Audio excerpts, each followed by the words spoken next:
the last song is really like directly talking about, everything's a metaphor for or uses a relationship as a metaphor. That's the whole thing, right? But really, it's a letter to our fans, and it's a letter to Issues, the band, like the entity and everything we went through as Issues.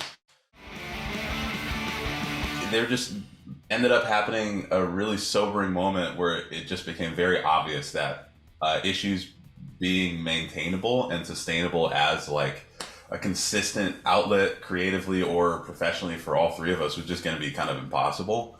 Um, and it was one of those things where we could either just kind of like accept that and just fizzle out and like, yeah, I'll hear from you when I hear from you kind of thing.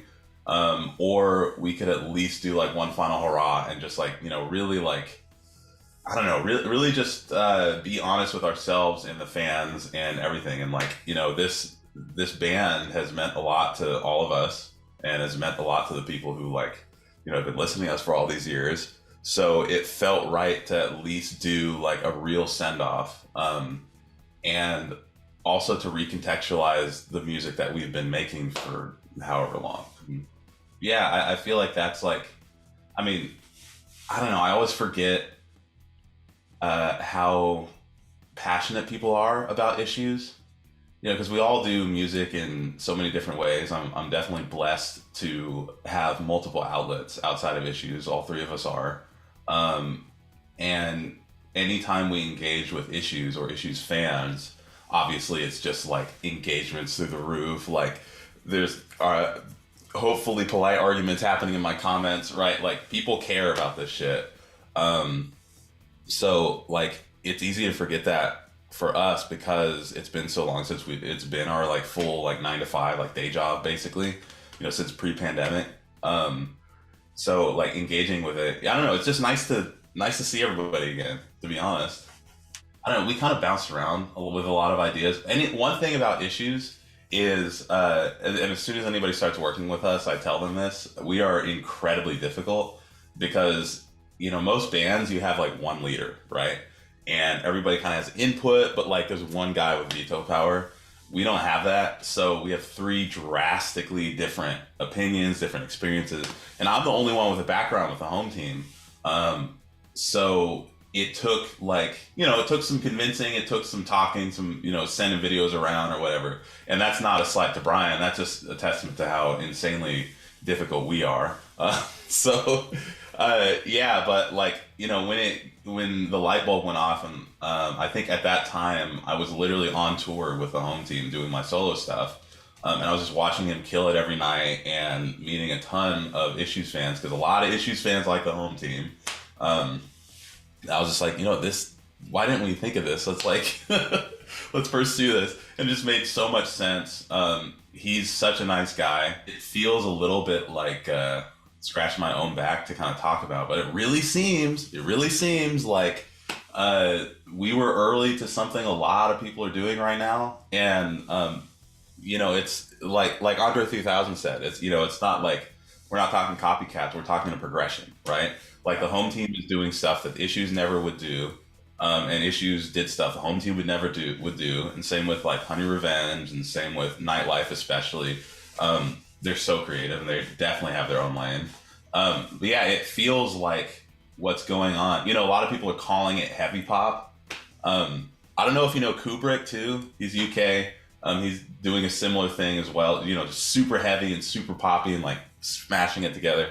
But I remember Low File in like the early days of Issues just kind of coined the term intercoastal heavy pop, just kind of like talking shit.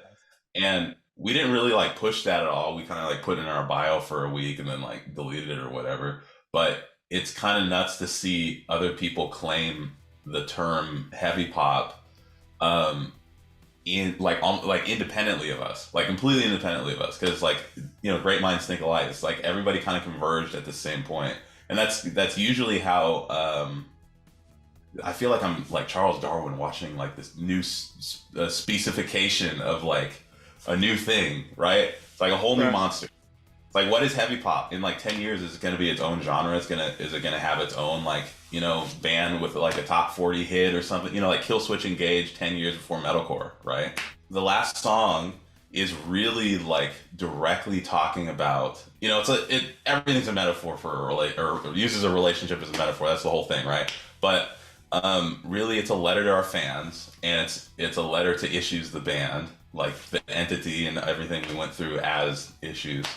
And it's like, I don't know, it's a song that's been kind of sitting in our Dropbox for years, and it's something we've always been wanting to finish, but we just knew the resources required to finish it because it was definitely, compositional challenge, big time. We just knew it was like a huge rabbit hole. It's supposed to be on Beautiful Oblivion, and we just like never got to it. But it's a song that I wrote the vocal to and started some riffs, and then Josh like kind of just jammed to forever. Just probably 2 months, he texted me like, "Bro, since I lost you, bro, we gotta finish it. I love playing it, And we finally got, I don't know, just no time like the present, right? But yeah, I feel like it felt really important to directly speak to the people coming to these shows and directly speak to the fans who've been there since forever. Yeah, I mean, musically, it's very, very Issues. I can't wait for people to hear it. Yeah, well, I mean, the tragedy is how much new music that we have that we can't finish. Because we have my drop box is so bloated. There's so much so much shit in there that like will likely never see the light of day.